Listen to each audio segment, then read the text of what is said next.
feel that? It's cold in here. We must be talking about cold email outreach, every dev's favorite topic. Okay, maybe not favorite, but it is an important element to the indie dev marketing journey, and some might say a necessary evil of the indie game world. But don't worry.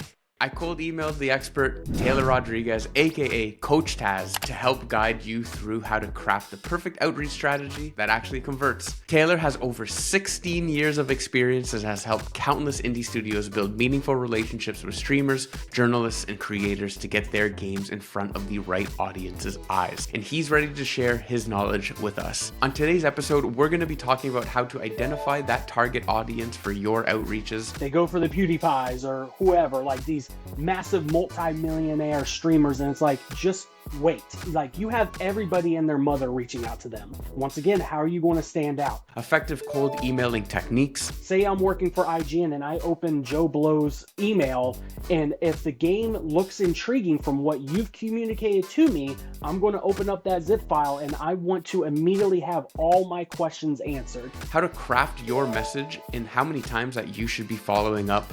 You have to be very direct, be polite, say, hey, I understand, you're working with 10 million different things. You have XYZ event coming up. How to show up professionally, especially once you get that yes. There's been times where I've worked with journalists and they, working with another marketer, and they say, great, like I might be able to fit you in 3 months. And most importantly, how to build long-term relationships that will last for years to come. The next time he asks me to showcase another game, I'm going to do it.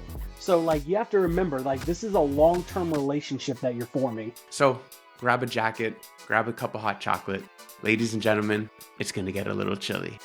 Welcome to Freaking Cool Indies.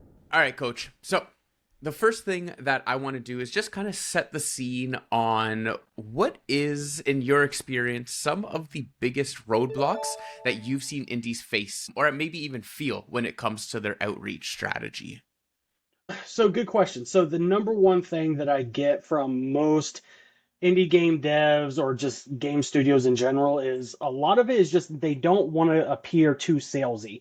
The reason they just completely cut out any type of outreach marketing or cold emailing, cold calling, or anything like that is just because they don't want to come across too aggressive, too needy, because this sales mentality has been given such a negative light over, the last 10, 15, 20 years because of all the influencer stuff that we see on YouTube and the self-help industry booming the way that it has. It's just a lot of people can honestly understand, because it's happened to all of us, where you have someone drop into your DMs, especially on LinkedIn, and they just immediately go for that sell. Like, you can tell they're in it because they just want something for themselves. A lot of people don't want to come across that way because a lot of game devs are natural human beings, and they're genuine human beings, and they just want to spread the good word on this amazing thing that they've created. So that's the biggest hurdle to overcome, is just breaking that mental barrier to say, it's okay to go connect with people, but make sure if you're going to include outreach marketing, cold emailing, cold calling, any type of outreach to strangers, just be a human being. That's the biggest thing. So just get over this mental barrier, because you don't have to be scared to talk to people. It's the same thing going to your local coffee shop and just saying hi to the cashier. Treat it the exact same. Just don't come across as too aggressive or too needy. Just be a normal human. I love it. And especially I feel like when people are trained where it's all right, every call to action, wish this my game, wish this my game, wish this my game. And I feel like when we are messaging people, oftentimes people in their very first email, hey, can you do this for me, right? And again, I know we're going to go into different tactics and different ways and different types of outreach, but I think having and knowing when to kind of, again, be a human and just interacting with someone, as opposed to always having that ask right on message one or email one or whatever that looks like as well. And that's the other thing, and this is why, in all my videos and anybody that I talk to, I always just say, this is a marathon, not a sprint. Game devs have to get out of this mentality, especially if you're in the indies. It's different with AAA. AAA's got this massive budget. They got the name recognition. They got the big time, the name of the popular content creators and the devs. You don't have that. So just start now. Just start creating and documenting your journey and just build that personal brand. Just Put yourself out there. So when the time comes when you are ready to launch a game, you're not sitting there asking for people. Hopefully, if you've done this for 1, 2, 3 years, consistently putting out content, networking, meeting new people, building rapport for yourself. And so people understand like Mike is a great human being. He's genuine. Like we've just gotten on Zoom and had a cup of coffee and we just chit chatted about video games. He's a cool dude. So if you were to come to me and say, I'm releasing a game in 6 months, then my ears are going to perk up and I'm like, oh, he's a good dude. Like, let me go help him. Let me go wishlist his game. You don't have to ask me to wishlist your game just out of Hmm. support because I know from building rapport over 1, 2, 3 years, I know you're a good dude. And automatically, people psychologically, they hold this moral compass where there are genuine people out there that just want to help. You don't have to ask them for help. So if you just make the announcement like, "Hey, I'm releasing this game," and if you've done the back work and you've played the long game strategy of like building your brand, doing YouTube videos, whatever, then when it's time to release and announce that game, people are automatically going to wishlist your game. You don't have to ask anybody for anything. So, I love that. And even from my own experience, one thing that I love to do in my outreaches is like when I'll say, hey, like I'm Mike from freaking cool indies, but I'll just in the with the mic, I'll hyperlink it to my LinkedIn and not to try and gain a connection, but honestly to just show that like, hey, I'm actually a real person and I'm not like a bot, right? And I think especially with the indie dev scene and as people are coming closer to their releases, they get all these inbound emails about people who want a key and unfortunately are yeah. scammers, right? And I think being able to go back in what you were talking about with your personal brand, but having a website or having a LinkedIn or having something that you can show them that you are actually a real person and not, just kind of like you're not just spamming it to the whole world. I found it to be really helpful when it comes to getting responses from people as well. Yeah, and like one tip that I've always given to people is when you write out your messages, and this does not even count towards, hoping that you get wish lists or, you're asking anybody for anything, just in any social media posts, on any text message, on any email communication, whatever, always make sure you're just talking like how you would in your everyday life. Talk normal. Like if you use slang, it's okay. Put that in the email. Just talk the way that you would talk normally. So if you go to a gaming convention or whatever and you meet this person face to face, it's genuine. They know, oh, like this person, like I've talked to this person before. Like he speaks the same way he's always spoken to me through email or through the telephone or through social media, whatever. I know this person. Like nowadays, just because of we have to mass produce content creation and we have to be on 17 platforms. It's listen, I'm not anti AI by any means. Like it has its pros and cons, but please, like I see it every day on LinkedIn. It's obnoxious. Like you can tell when somebody's using AI to write their stuff. And you can see it through email, you can see it through anything.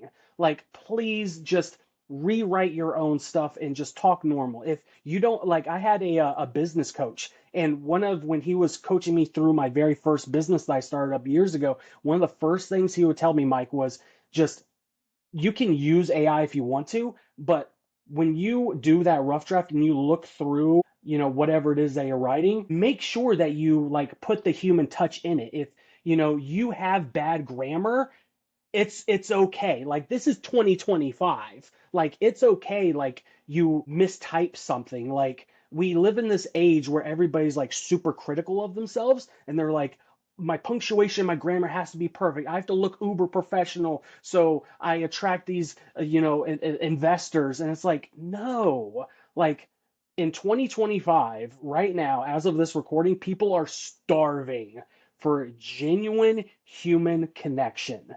I promise you, those people that are real, that are genuine, that show up to podcasts with a backwards hat and not with a coat and tie, that are just real, that have Samus in the background, those people are going to stand out compared to the ones that are in the offices wearing the collared shirts and they have the professional lighting.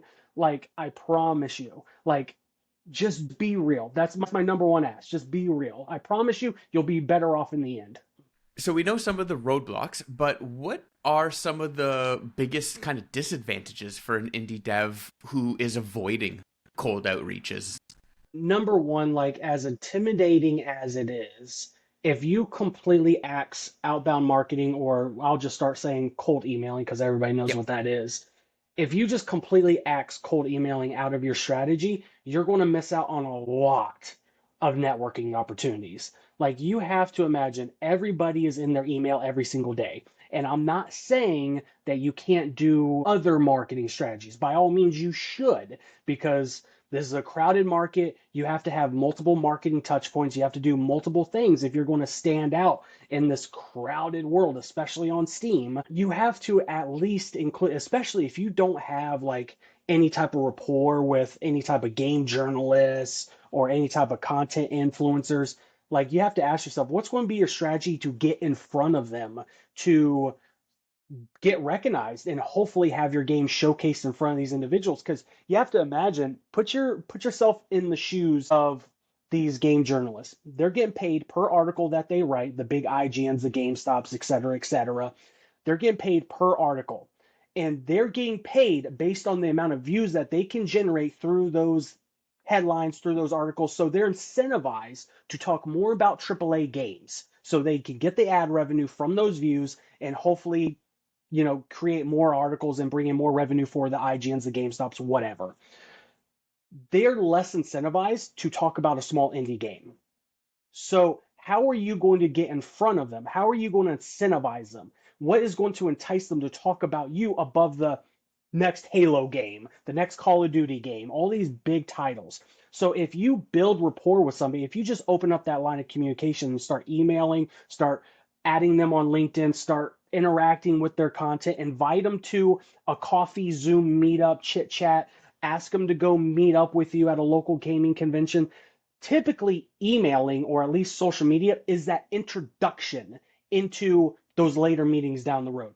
Almost all of my contacts, when I started out in this industry, I didn't know anybody in the industry. So immediately the first thing I did, once I found everybody's contact information, I would immediately email them, and then I would immediately add them to social media. And this, I used to be on all the social media accounts, and now I'm just strictly on LinkedIn because that's where most of the professionals are. But that would be my 1-2 punch. But you have to at least introduce yourself and get in front of everybody else. So I would strongly, strongly suggest, don't be intimidated by email. All of us are on our email every single day. A lot of us are getting spam, yes. But if you're just leading with genuine connection, whenever I've reached out to a game journalist, a content influencer for any of the stuff that I do, I never talk about myself, my products, my services. Oh, I offer marketing such and such and such and such and such. I never talk about me and my achievements. I typically will research the person, and typically I only reach out to people that I generally like. If there's a game that I like, I'll find whoever the creator was at. I'll add them to LinkedIn, and shoot them an email and just say, that game was freaking amazing. Like, let's stay connected. Like, let me buy you a coffee sometime. I just want to pick your brain. Like, because the art, the music, the whatever, it was amazing. Like, I just have to know more about, how you created this game and what your journey was like. So, hopefully, that's a roundabout way to say, Yeah. please do not avoid emailing people, even if you're super scared. I promise you, it's not that serious. I love that. And I think another one that's I've done it in the past, and once again, not for an ask, but just for a connection or just in general, is if you see something that is wrong. So for example, I was doing some research for a potential guest, and I was just kind of scrolling through different people's websites, and I noticed that one person had their buy like wish sorry and I noticed that one of the devs had their Steam wishlist button. When you clicked it, it actually went to a 404 broken page. Mm, So I just emailed them saying like, "Hey man, I just wanted to just give you a quick heads up. Like, I love what you're building, but the link on your website's broken. Like you might be losing wish lists because it's not connected. So I just wanted to give you a quick heads up." And that's it. Like, it wasn't can you go and wishlist my game as a thank you, or like, you know what I mean? None of mhm. that. But I think just if you see a typo, if you see something, whatever it is that you can help with or fix or provide some extra guidance on, it's an amazing tool to build that connection and build that relationship, or at least to start one. Yeah, and the same thing goes for, take that strategy and add Discord to it. Like all these indie studios have Discords. I guarantee you, at least like 99% of them. So if you find a game or a game studio that you really want to connect with, before you even email them, if you're intimidated by emailing them, join their Discord server first. Use the same profile picture in your Discord that you would on Gmail, Yahoo, LinkedIn, wherever. So there's consistency there. So when somebody sees your message, you consistently interacting on their Discord, they know that face. So once that email comes into their inbox, they immediately know who you are. So they feel more comfortable opening up your email amongst all the spam stuff. Love it. Love it. All right. So we have talked and kind of, let's say, laid the foundation a little bit about why it's important for us to be reaching out as indie devs, or at least including this within our strategy, right? I know we've said kind of they, and we've referred to streamers and things like that. But Taylor, let me know if I have my list correctly. When we are talking about who are we reaching out to, these are content creators. So this is someone like a streamer, a YouTuber, TikToker, like kind of that realm. It could be publishers, it could be press and journalists. And then the other two that I have is other developers, and we can kind of go into why it's even important to talk with other devs. And then I have event organizers in online community. So, people who host different, whether it's a different meetup or people who are hosting different showcases and things along those lines. Am I missing kind of anyone that a dev might be looking to include in their reach out strategy? There's a recent study that was done on like how do gamers discover their popular games, in 2025.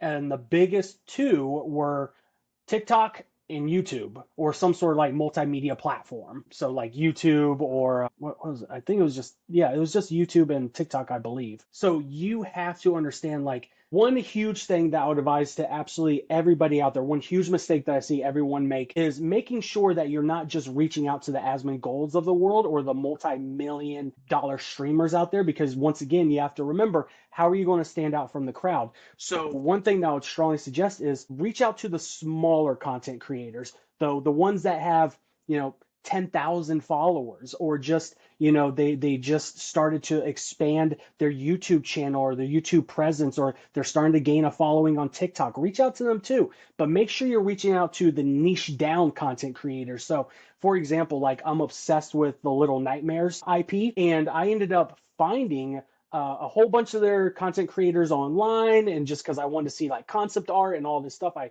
really nerded out about it. But then I ended up finding a YouTube streamer that like was niche down. He was smaller, like he didn't have millions and millions of followers, but he specifically only played like horror platformer games. So once again, he had like this small, he had maybe like 50,000 followers on YouTube, but I ended up reaching out to him and building out a rapport with him. So now if I'm working with an indie developer that has like doing some sort of small cutesy platformer slash horror suspense theme elements to it, I can go talk to this guy now. So that's like, make sure that you're reaching out to the smaller niche down content creators as well.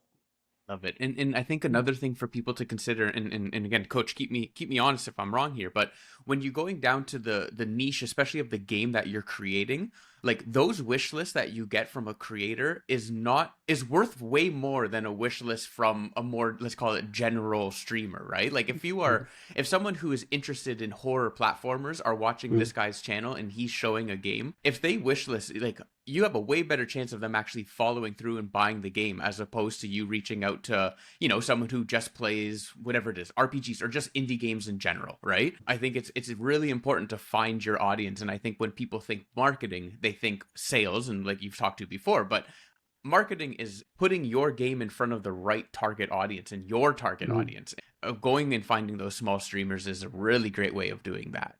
Yeah, and it all goes back to, there's this mentality online, especially with like the companies that I work with. Like I'm not throwing shade to anybody, but it's like we don't know what we don't know. And Yep. instinctively, not a lot of game developers have a background in marketing. So they just think, can Taylor make me go viral? Like that's their number one thing. And they're like, how many wish lists can Taylor get me? And it's like, well, hold on. Sure, there's the games that get like 1 million wish lists, and you think strategically that's smart because we know from projections that a certain percentage ends up converting to paying customers. But if you have Asmongold that promotes this random game that might not resonate with his audience. But if I go to this horror guy that specifically niches down into horror platformers and he has 10,000, 20, 30, 40,000 fans, and they end up wishlisting the game, once again, we're talking about that conversion rate. The percentage that are going to purchase that game are a lot higher on that end, possibly. Now, there's obviously no guarantees, but hopefully, if you are a gambling man or a gambling woman and you have one strategy to go off of, I would strongly recommend start aiming to attract that niche audience versus the humongous audience just because of that conversion rate.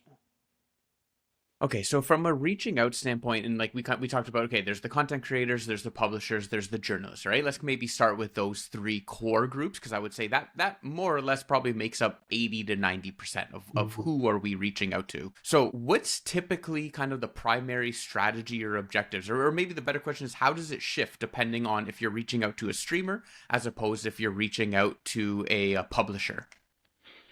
So, well, if you're reaching out to a publisher, that's fun.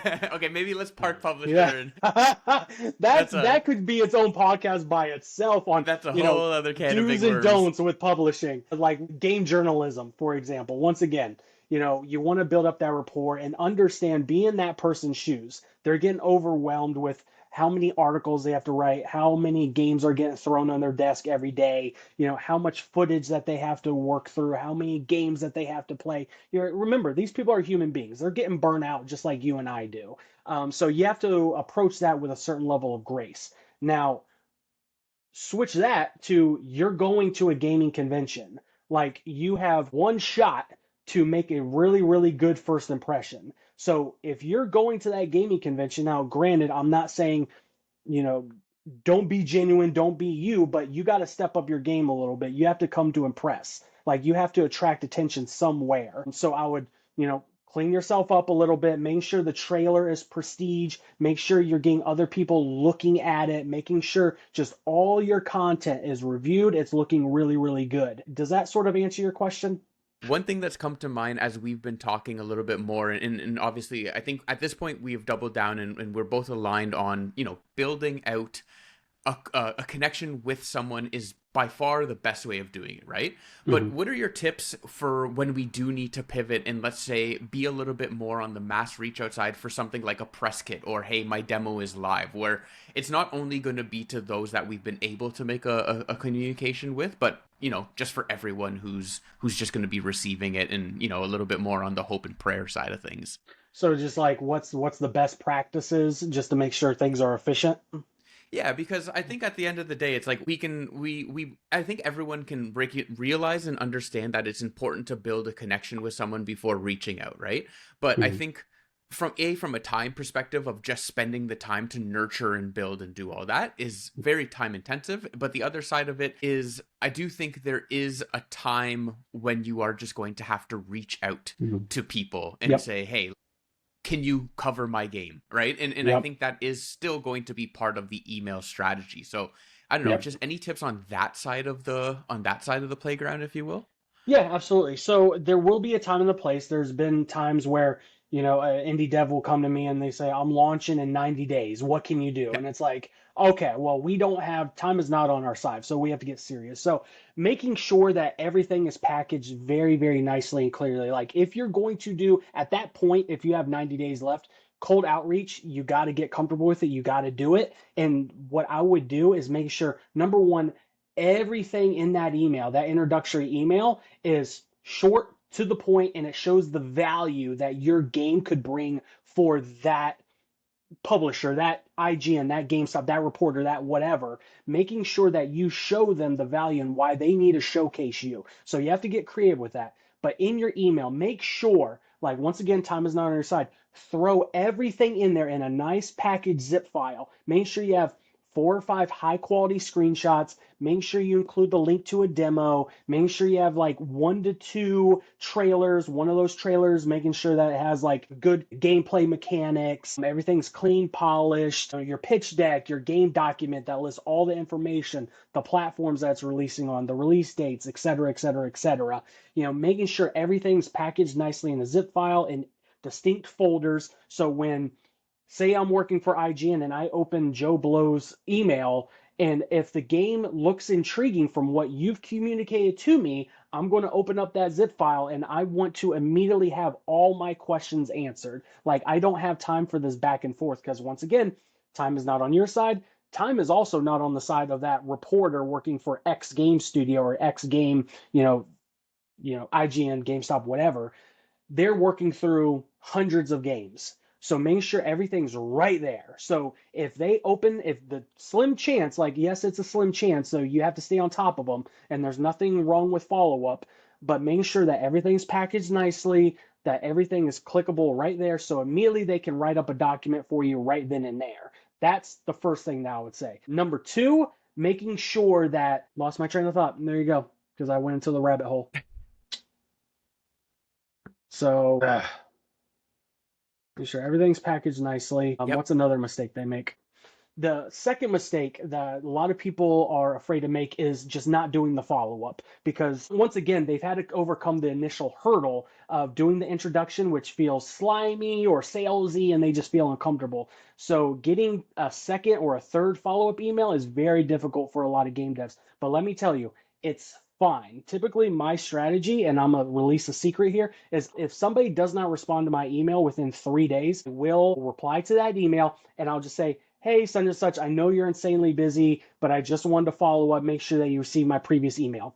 That's it. And then after one more week, if nothing happens, then I have a 3 strikes and you're out sort of rule. So I will reply that second time for a total of 3 emails. Then I'll do some sort of follow up. Hey, such and such, I don't want to keep bothering you. I know you're insanely busy. I really think that you enjoy this game because of X, Y, and Z reasons. Once again, showing the benefit. But then on top of that, on the back end, I'm looking for them on social media. I'm going to add them. I'm going to interact with their content. I'm trying to get in front of them. Like, I understand this is work, but you got to stand out. In marketing at its simplest form, the way I always define marketing is just how many people can you consistently talk to over an extended period of time. That's it. It's just the art of communication. Like, don't be afraid to say hello to people. That's it. And, people are very forgiving. They're not going to hate you. Trust me. I love it. And I feel like there's so much to double down on, and I have a number of questions, both on the follow-up as well as crafting emails. So what I would say, okay, let's park that for right now, because I do want to dive into continuing into both of those things. And I think, like, let's say the 3-prong approach is the initial email, the follow-up, and then obviously what to do when someone says yes. So let's park that for now, because what I want to dive and kind of shift over to for the next stage of, let's say, the overall email strategy is, how are we building a list? So look, I'm an indie dev. I've bought in. I'm you know what? I'm gonna do it. It's uncomfortable. I'm a little nervous, but I'm gonna send these emails, right? Mm-hmm. What's my next step? How am I starting to build out this list of individuals that I potentially want to reach out to? Okay, so if you've never reached out to anybody, and this was me when I transitioned my business over into gaming specifically, I didn't know anybody at IGN. I didn't know any content creators, anybody. So, like, one of the best tools, and I've spoken about this in my YouTube videos in the past, one of the best free marketing tools there is Apollo.io. And all it is APOLLO.io, and it's a free software. There's premium versions available, but I've never had to purchase the premium. Sorry, Apollo. But I've always used the free version. It gives you can literally type in company names. Whatever the legal S Corp LLC name for that business is, you can search it and it will give you a list of public information of all the employees and their contact info. So if those employees or those journalists, those content creators, whoever, if they've publicly put out their information somewhere online, this software is going to find it and it's going to provide you that information so you can send them an email. It will link their Facebook, Twitter, LinkedIn profiles, whatever, and you can also add them to social media. So that is literally what I did for the first 3 months when I was just trying to curate a list. I would literally open up an Excel spreadsheet, research all these people in Apollo. I would drop them an email, add them to social media, and then I would add their content to the Excel spreadsheet. And that way I knew the last day that I spoke to this person was on X date. and I knew a follow-up regimen to do with those individuals. So it was just a nice list. So every morning when I woke up, went to my desk, opened up the Excel spreadsheet, and I would just follow up with these people ever so often. You know, obviously, don't be annoying about it. Follow the three strike rule and you're out. But making sure that you have those list of names so you can go to their profiles, their social media profiles, and just interact with their content. Because you remember, social media is going to create a custom feedback loop for you, and it's only going to show you certain content. So you have to remember, like, who is it that you're trying to get in front of? So make sure you have this list. You interact with these people on a daily, weekly, monthly basis, so their content shows up more frequently. And then your face appears in front of them more often, so they'll remember you, and then they'll be more comfortable with working with you in the future. Very interesting. And are you separating your list, or when you're kind of taking people from Apollo and moving it over, are you indicating, okay, again, content creator, are a publisher, this is a blog writer, and kind of keeping a tally of what is it that they kind of do, Yep, or so what I games are separate they covering? everything. Yep, Yeah. so I separate everything out. I'll write down a niche. I'll write down what company they work for, how long they've been there. I'll separate out in different categories. Like, I was working with one studio where my job was to reach out with potential community partners, where we would partner with a company and then we would showcase some of their products in the game. Like, there was different rock bands. Like, I would go out and reach out to these rock bands, and then if they were willing to form a partnership with us, I would include some of their posters, their album work, their soundtracks. I would put that into the game, or the game dev would. And then that way I would separate through in this Excel spreadsheet. I would say, okay, these are, you know, potential partners for X game, because I work on multiple games at one point. So I'm always breaking it down between content creators, you know, in-game advertisements, whatever. Cool. So you're just kind of, again, you're filling out a master list, if you will, of Yep. just this is my CRM. This is the people that I want to be interacting with. I want to know whether you do right now or later on. It's just kind of a one-stop shop for your people. Yep, yep. And listen, it's work. It's a lot of work, but I promise you it's always worth it. If you're willing to do the dirty work and get your hands dirty, once again, 1, 2, 3, 4, 5 years down the road, all this stuff that you're doing, all the quote unquote boring work, it's going to pay off in the end. There's Unfortunately, like, I spoke to someone this week, like a senior indie developer, like he's had his own business for 20, 25, 30 years, and he's worked on well over a dozen games, and like he's never been able to be that super successful with it, build a full-time business with it. And like, I was just chit-chatting with him on the phone, like, have you created this list? Have you built up a social media following? Have you just started a Discord channel? Have you done all these things? And it was just like, oh, no, no, I've never done all these marketing outreach stuff. And I'm like, you're missing out on a golden opportunity there. Like, Yeah. yes, this is not the sexy work. It's the dirty, ugly work that nobody wants to do, but I promise you it's worth it. Yeah. Yeah. And again, the more connections you make, people think about you, right? If they're doing Mhm. something, or if they end up working with a content creator and that creator's like, hey, this is great. Do you know anyone else? So you know what I mean? Like, it's just, you Mhm. create also that osmosis, and be able to get in front of people just because you know others. So Right. yeah, that makes perfect sense. Now, I want to shift over to everyone's two favorite words, AI. And how can something like a chat GPT be used when it comes to curating and helping out with a list? Is that something you would recommend? Is it something where, if you're kind of for it, or even Mhm. if you're not for it, like, this is still kind of a good or maybe ethical way that you can run this and collect some information? Yeah, so things like ChatGPT, just for an example, it's always getting updates regularly. And as scary as it is super intelligent, and it can absolutely help you with your strategy if you're willing to not be stubborn and just utilize it for what it is. Like, it's here to stay. Like, we're not going to get rid of it. And I understand, like, AI is super controversial. I see the posts on LinkedIn all the time. Everybody's just in an uproar about it. But listen, guys, it's here. Like, we're not going to be able to get rid of it. You can utilize these tools to make your life easier. So, like, once again, when I was just starting out several years ago, like, I didn't know anybody. So, yes, I was doing the things with Apollo and I was reaching out to content creators through cold email and stuff like that. But on the back end, like, when you're just starting out and you don't know anybody, like, I would go into ChatGPT and I would say, I'm located in Central Florida and I'm trying to build connections with local indie and double A studios in the Central Florida region. Give me a list.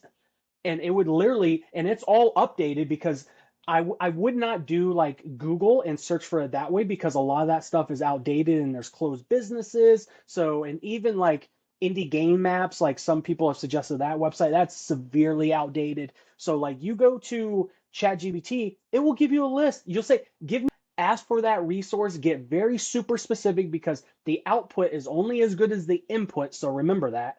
But guys, make your life easy. Like, it would just give you a list of different content creators. And I did this with some games that I've worked on where it was super niche down. And I would say, I'm looking for content creators that play these type of games that have this size audience. And it would just give me this list. And within 10 seconds, and then immediately 10 seconds later, I have my email open. I'm just reaching out to all these people. Yeah. And again, it's using it. I think that's such a brilliant way of being able to use it because you're it's not like you're going and you're not generating art, you're not doing things that is, you're not stealing really from anyone else. You're just being able to take what would take hours of manual work, condense that down, and then use that time to now be building actual relationships and Right. spending the time to be human as opposed to worrying about just crafting a list of people who may or may not reply to you. Right. And you can utilize it for your game documents. You can utilize Yeah. it for PR. You can utilize it for so much. Like, the things that save you time, because one of the other number one things that I've seen from indie game devs is just, I don't have the time. I don't have the Yeah. time to market. I don't have time for this. I don't have time for this. I'm stressed out financially. Da da da da da da da da da.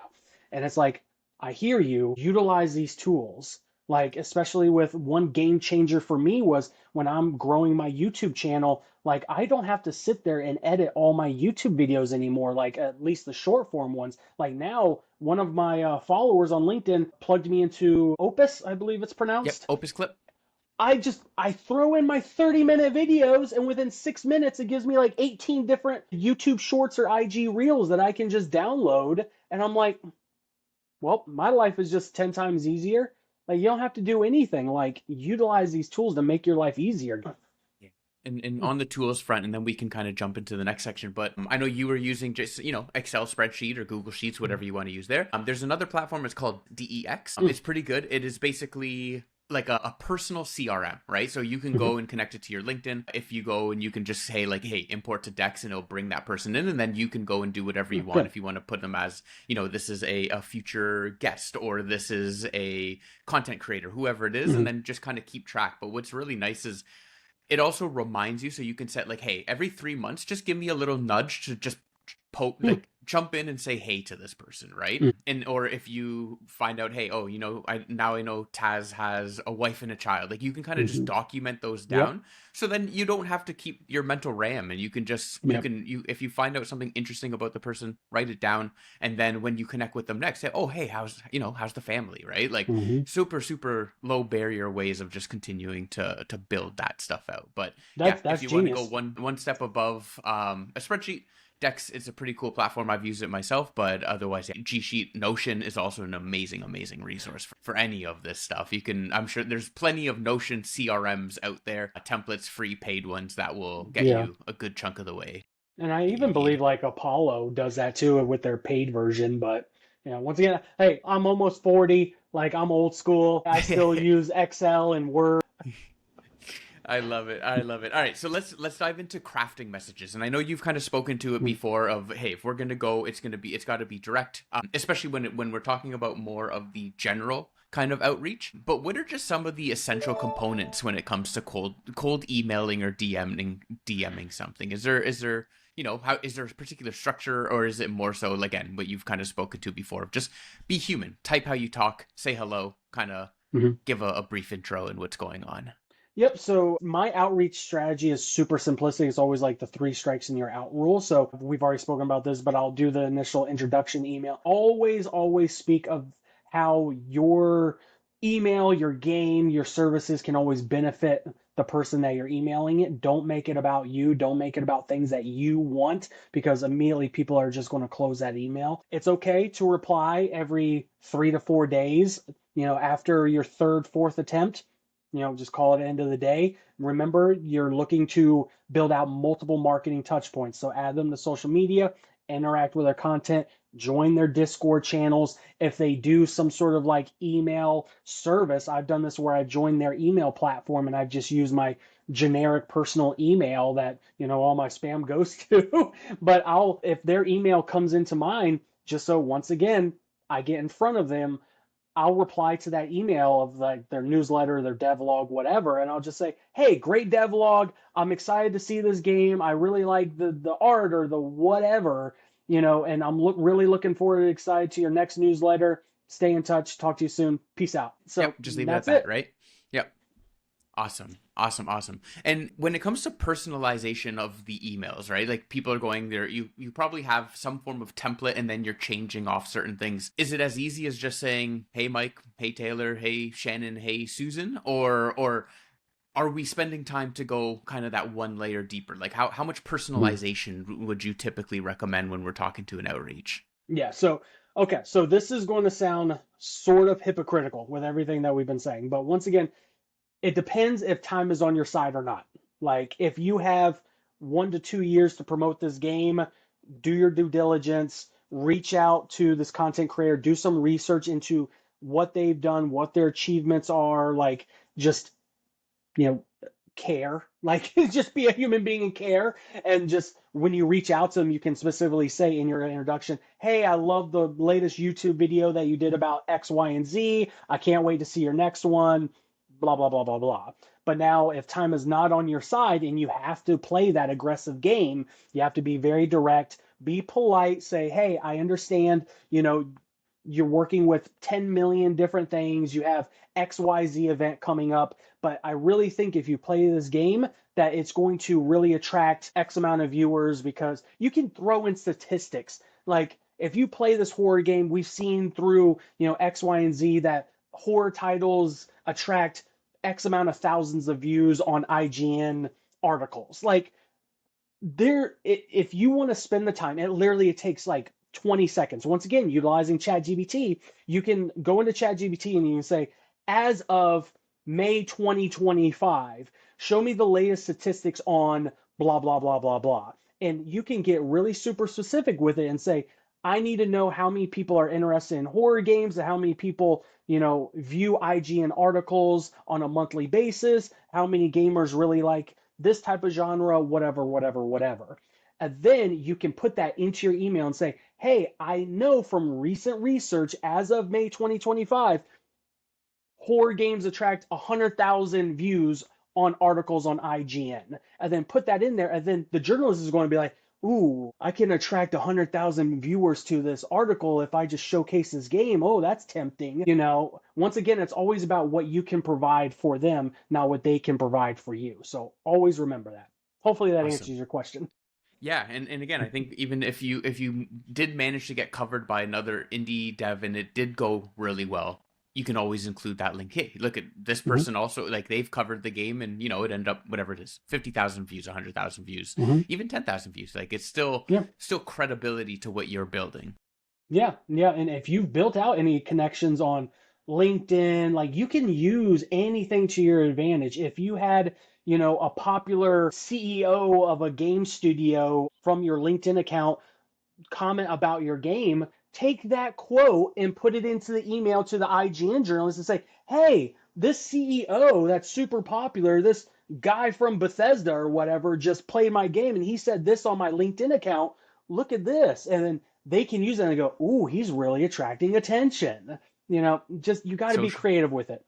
100% social proof always works. If you like it or not, it's just a human psyche thing, Hmm. And that's a whole other episode once again. Yeah. Yep. Human psyche. Taylor, let's talk subject line. How are we getting people to open the email? Emotion, emotion, emotion. Once again, talking about human psyche, what really sparks someone's curiosity to open up an email? It's always something emotional. It's something, it's a hot topic. It's something controversial. So if you can pull on that emotional string of somebody, you're going to get them to open up your email. So whenever I create like a LinkedIn subject line, an email subject line, whatever, I'm always thinking about those first like 8 to 10 words. I'm always looking at that like, what is the emotional feeling I'm trying to get them to feel? And then I'll curate a subject line based around that. Love it. Yeah, I think I'm trying to remember. I was actually just listening to a podcast about this a couple of days ago, but they're talking about subject lines. It's you can have it's curiosity is one, like Mm-hmm. fear is another, and Yep. and then I can't. And the third one is escaping me. But again, we'll edit it. But let's just say Yeah. actually, let me retake that. I was listening to a podcast a couple of days ago, and they're saying the top two is curiosity and fear are two ways of getting people to open. Obviously, I think you want to use fear a little more sparingly, Mm-hmm. but curiosity is typically something that you can get people to open much on. Because I think if you're always using fear, you're kind of driving in not the correct emotion. I think you want to be starting things off with. And even I'm not sure if this is the third one that you read, but FOMO, like it's fear of missing out. Like Mm, this demo is only going to be available to the first 100 people. That's it. Like yeah. people don't want to miss out on that. What if this is going to be the next Clear Obscured Expedition 33? Like they don't know. Like so, FOMO is a huge one. Love it. Anything on your side? Do you play around with A/B testing at all when it comes to either your emails, your subject lines? And is that something that I as a game dev would maybe want to do, or is that maybe more on the advanced side of things? If I'm already used to this, I got a good Mhm. cadence down. I kind of know what I'm doing. Yeah, so the first thing I would say to everybody is just like, where are you currently at in your marketing journey? The vast majority, 90 plus percent of indie devs I talk to, they don't have any, they're not doing any type of marketing. They might drop a social post every once in a while, but before you start, A/B testing is like the nitty gritty of things. So I would just say, before even worrying about doing a deep dive on that, really just focus on the fundamentals, building out the list, starting to create content on YouTube, LinkedIn, TikTok. Like all those are like the big platforms right now. So just get consistent with your content creation, get comfortable just communicating to people and just introducing yourself, going to meetups, networking with people. Like all these things are going to really, really help you 1, 2, 3 years down the road. So before you even get into like A/B testing, I'm not saying it's not important. I do it all the time. It's very super important, but we have to learn to walk before we can run. So make sure you have your digital presence present first with, you know, your website, your social profiles, making sure your display banners and your headlines are all well done. Like just make sure your digital presence is, tight first before starting to get into like these rabbit trails and these quick marketing tips and hacks that you see from all these YouTubers nowadays. It drives me nuts. All right. So we talked a little bit about the follow up before. I want to just quickly double down on that one just before we kind of continue down this amazing road. I think the follow up is really important. You've said it a few times. You go with the 3 strike approach. So reach out one, doesn't get 3 days later, I believe is what you said there. You'll kind of follow up one more time. Hey, I know you're super busy. And then how long are you typically waiting for that and before you hit that final kind of last follow up? So typically it's always the intro email, and then Yep. 3 days later I'll do the follow up, and then about 1 week later.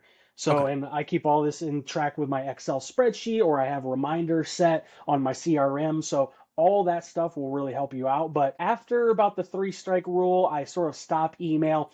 Now I will move over to social media and I'll start interacting with people over there. But remember, like just because you've reached out to a content creator 3 times through email within, at that point, a week and a half, like it's not the end of the world. You shouldn't stop it. So Yeah. typically after, 3 to 6 months, reach out to them again. Just Yep. always remember, you're just trying to include as many marketing touch points as humanly possible. You're trying to appear in their emails. You're trying to appear on their LinkedIn. You're trying to appear on their YouTube. You're trying to appear in their Discord. So the more times that you just show up and you're present for these people and you're contributing to what they're doing, they're going to be incentivized to return that favor eventually. Yeah, yeah. And again, you're not saying, hey, finish emailing 3 times, jump over to LinkedIn, and then Mm-hmm. message them there with the same question, right? Like Yeah, we're, no, it's no, I like do that. let's pause the brakes a little bit. Yep. Let's, you know what I mean? Let's just kind of Yeah. interact, hang out, be Yeah. present, but not being Right. pushy, and then from there, start. I know, and let me know if you have any different opinion. But Mm-hmm. even in work and things like that, we're always taught,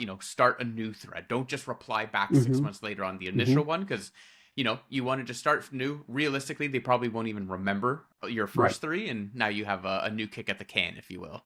Right.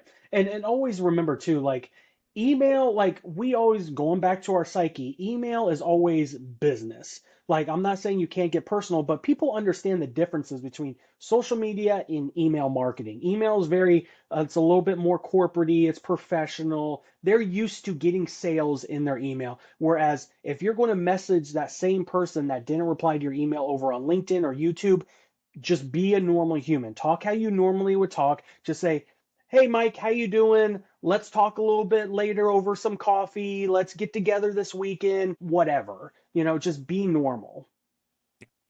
And now, okay, look, let's be real. It's not all sunshine and rainbows. I know I've seen a million posts of I've reached out to 500 people. I got 3 responses, right? So there is going to be times when it's just not going the way that you want it to be going.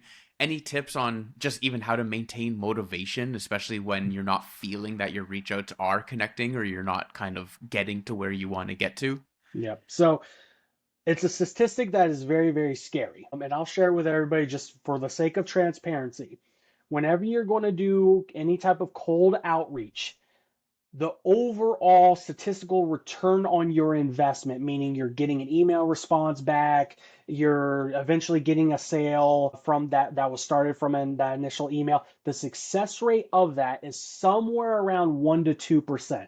So it's very low. With that said, I'm not saying you should not do it. There's tons of other stuff that you can add to it that are more profitable for you, but making sure you're going into this understanding that your conversion rate is going to be a lot smaller, and that's okay. You're just introducing yourself. However, once again, if you're including all these multiple marketing touch points and you're following up with people and you're just showing up consistently, we've seen, especially with the studios that I work with and my own personal brand, that 1% really starts to creep into 8%, 10%, 15%. And now it's getting to the point where now I'm starting to build a rapport with all these people. I can literally drop an email to various content creators and I get a 30% response off of them.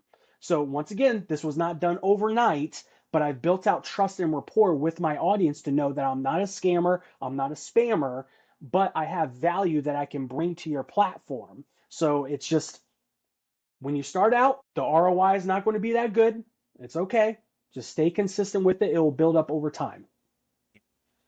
And lastly, on this section here, is there any way, or maybe the better question is, when would you kind of pull plug on maybe the template or what you're currently using from your reach out, right? Like if you send 50, you're not getting any responses. Are you going back and kind of, let's try and refine, change things around, shorten, lengthen, whatever it is, and let's resend it again? Or are you just like, you know what? I'm stick to my guns and this got to eventually work.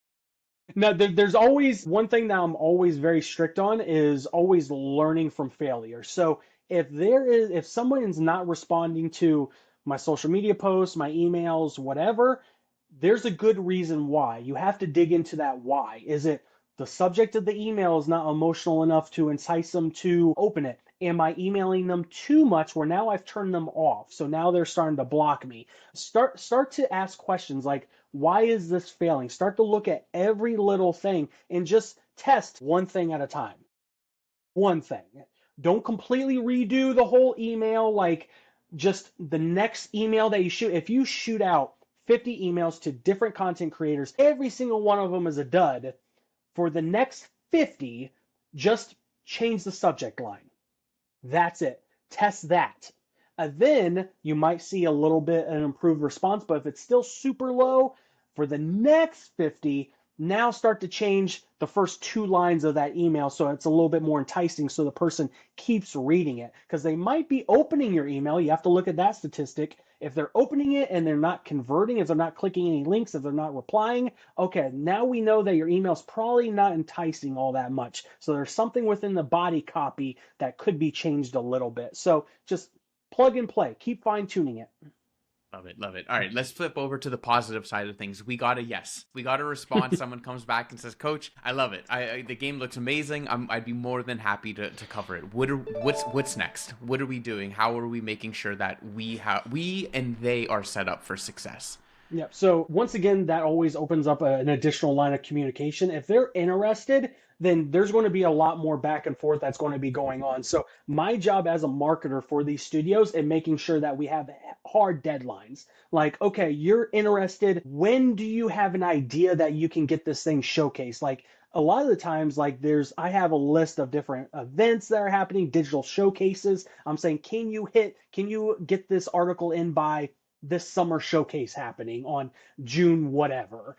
If not, cool. What's the next one? Like, and just treat it like it's a coffee meetup. Like when you schedule an appointment with somebody. Hey, great. This is the available time that I have. What about you? If from a marketing perspective, now you twist the words and you say, okay, well, this is like, hopefully, we were really hoping we could get into this June showcase. Could you make that happen? Well, if not, no, we already have X, Y, and Z games we can't. Okay, no problem. When is it beneficial for you?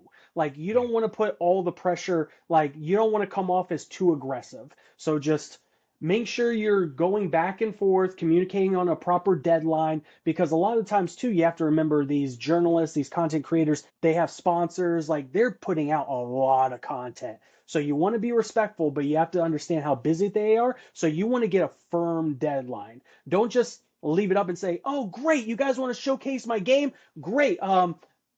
Wonderful. I'll check back in 3 months." Like, no, Yeah. no, no, no, no, no, no, no, no. I'm going to hold your hand over the stove a little bit, and I'm going to say, all right, give me an idea. Are we talking June, July, August? Like, what are we talking about here? Yeah. Because remember, the moment they say yes, and you're going into business with the IGNs, the GameStops, these content creators. Now you're talking business. Like the tone sort of shifts from this casual, easygoing conversation because now it's business. And now we're talking, okay, when is this going to get done? So you can be a little bit more firm if that makes sense.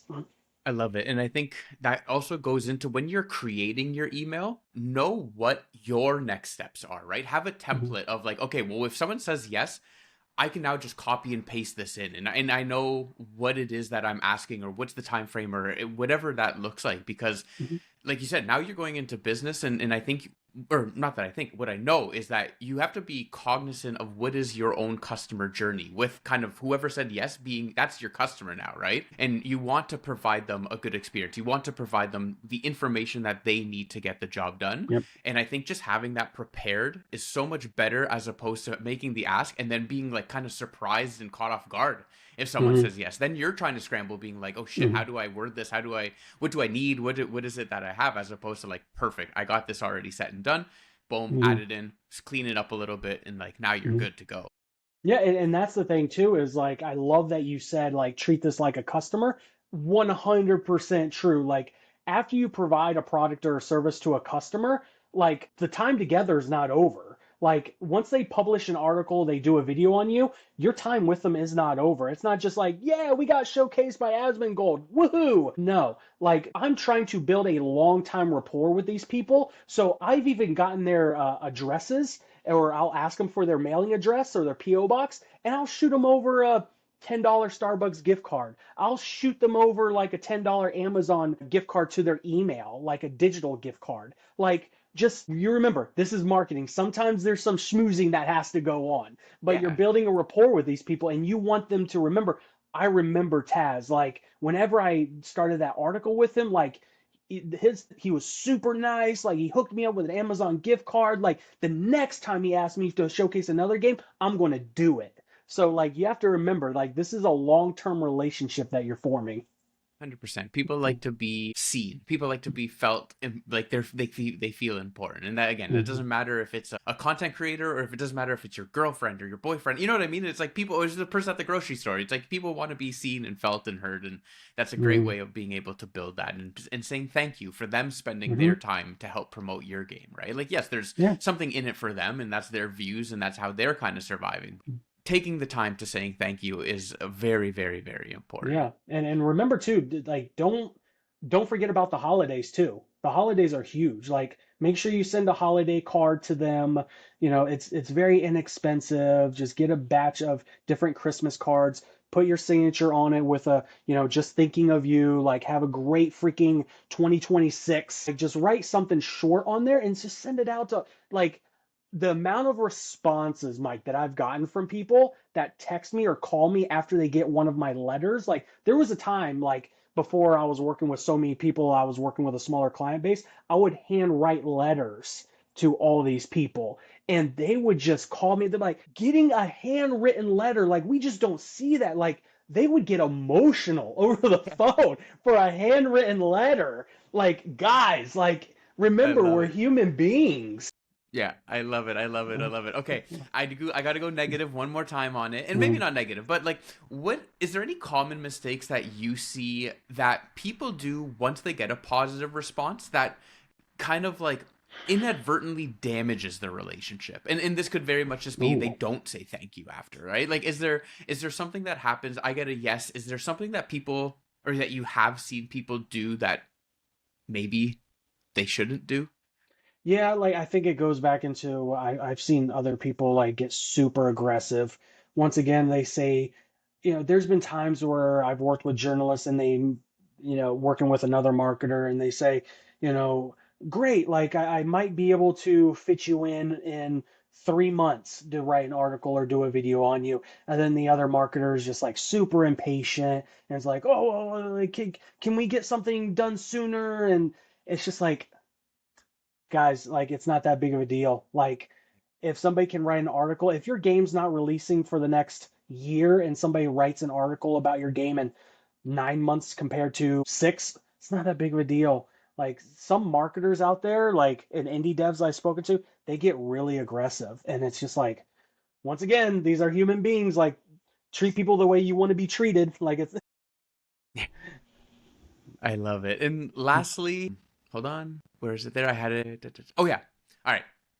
Last question on this section, my friend, is another big one. And all right, we got the yes. They made the content, and it comes out, and it's not entirely positive. Any recommendations about how are we acting, or is it tantrum time? Sorry, is it temper tantrum time, and we're gonna flip a table, or what do we do in here when the content comes out and you're just like, oh no, this is not what I was hoping for. Yeah, so I've gotten into a number of conversations about this because I'm very blunt about it. Game devs, stop taking everything so personally. It's fine. Like, we're all learning and growing. Like, your first couple of indie games, they're not going to be that good. Sorry, they're just not. Like, just learn from the experience. But there's been times where, somebody will write an article or somebody will do a live stream. There will be a content creator doing a live stream on Twitch. And this goes into what you should and should not do. Number one, if you have someone on Twitch that's a big streamer showcasing your game, you should absolutely keep it in your calendar to make sure you're personally in that chat, making sure that because there's so many times where gamers are asking questions. They're like, this game looks really cool. Does it do this, this, and this, and this? And there's nobody to answer the question. So make sure that you're in that chat room to answer those questions. But when the content creator or someone in the chat room says something negative, zip it. Like, take the criticism, say, hey, I hear you. Like, we haven't gotten a lot of requests for that feature. I'll definitely take it back to the team. I'll throw that question into my Discord and ask for their opinion. So then you're involving your private community. So incentivizes people to join your Discord. And that way you grow it that way. So just be open to the feedback. Don't take it so seriously. And if you can't, if you really struggle with like just that self-control, you can't say anything nice, don't even join the chat. Like at that Yeah. point, like get off of Twitter. Like we're seeing it right now with certain CEOs. not saying smart things about the prices of their games. Like, just you can destroy your launch before the game is even near complete. Like, Yep. Yeah. With one message, one tweet that feels so disconnected, and right away, even if the game is amazing, people are just gonna be like, nah, I'm good. and gamers remember that stuff. Like, it's not the same. The game industry is not the same as Apple or these other random industries where if Bud Light messes up with a random promotion, 6 months later Bud Light users are going to forget about it and they'll start buying your product again.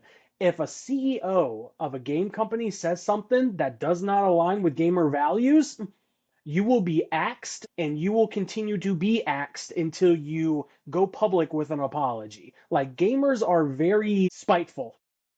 Yeah. Yeah. Do not put And them to the test, my friend. it's very true. I feel like it's becoming a recurring freaking cool indies conversation about how scary Reddit can sometimes be Yep. because of exactly that. It is Yep. again, I think on like every episode Reddit's come up for Hmm. that exact that Yep. exact like reason. Yep. And this is But why the marketers exist. Yeah, 1,000%. All right, Taz. So we've kind of gone through it. How we create lists, how we should be sending out some emails.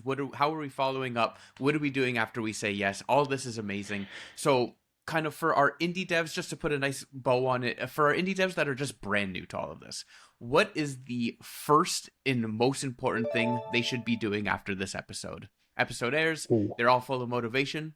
What are we doing?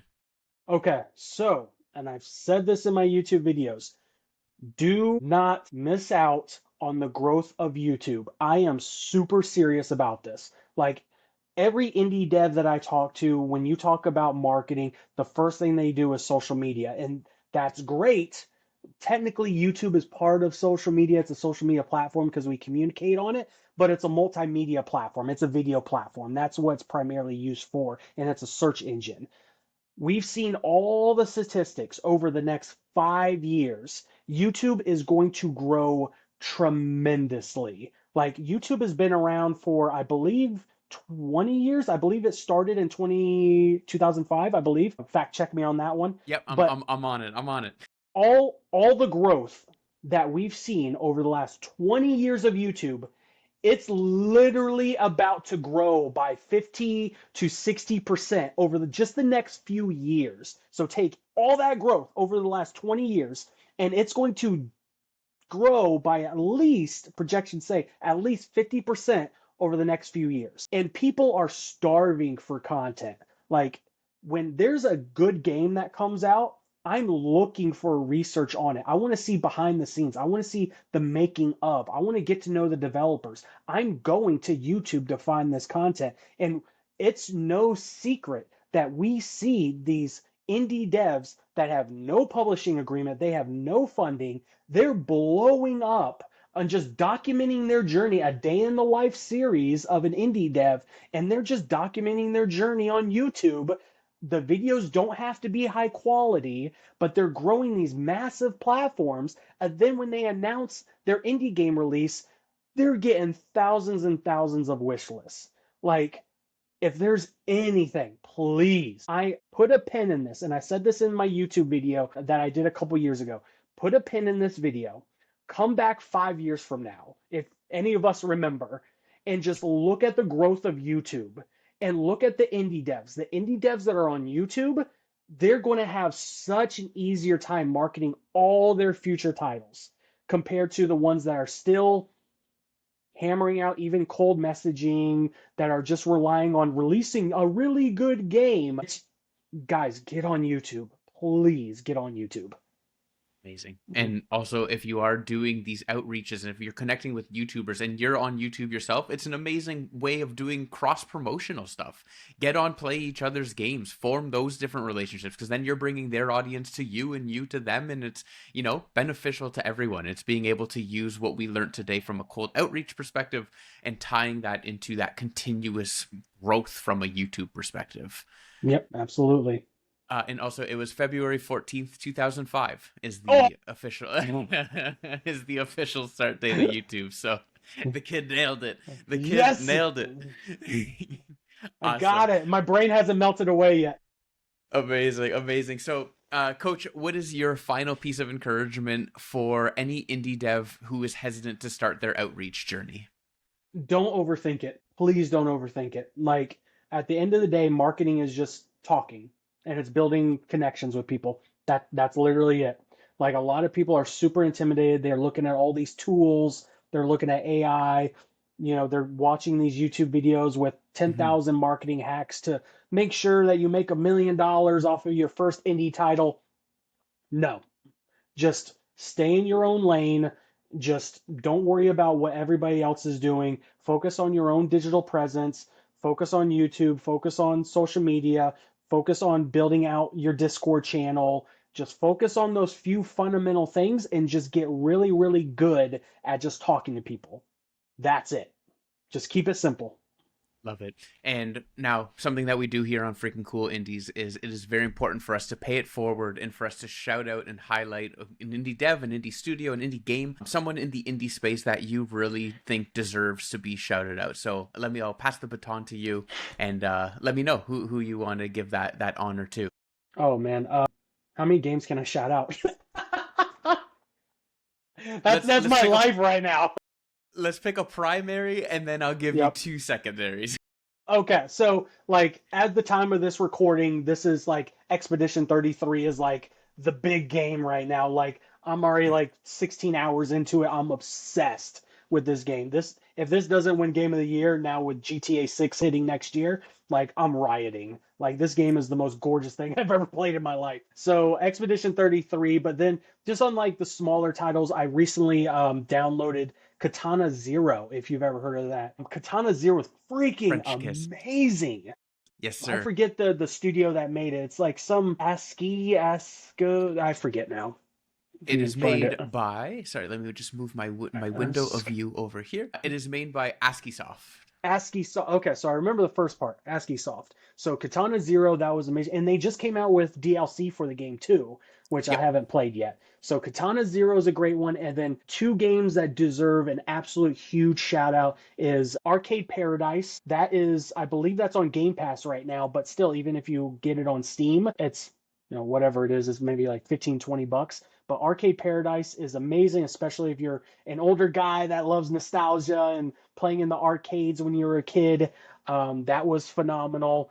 And then Tinykin. If you're a fan of Pikmin, Tinykin by Splash Team, phenomenal game. Like, go buy Tinykin. Love it. I believe Tinykin is also on Game Pass too. Is it? As soon as I pulled up the cover art there, it's like, Mhm. oh, I've seen this. I've seen this many times before. Yep. I'm kind of upset because I reached out to Tinykin.